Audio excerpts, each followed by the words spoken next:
Sejumlah pengusaha pertokoan di Blora, Jawa Tengah terjaring razia disiplin pemasangan bendera merah putih.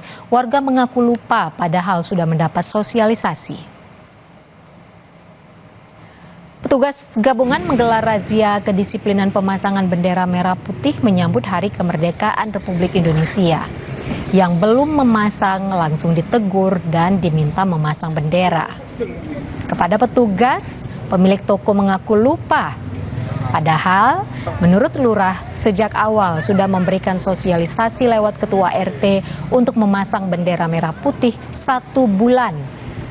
1 bulan penuh selama bulan Agustus.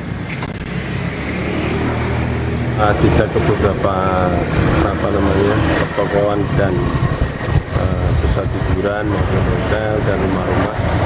Kita mengingatkan banyak yang lupa karena ini sudah tanggal 1, kadang lupa untuk memasang bendera. Dan juga di edaran itu kita diminta untuk berbagi bendera ke beberapa warga, jadi kita juga berbagi bendera ke beberapa warga yang benderanya sudah usang. Seorang pria tewas di dalam rumah yang terbakar di Ngawi, Jawa Timur. Kebakaran rumah diduga dari puntung rokok yang dibuang sembarangan oleh korban.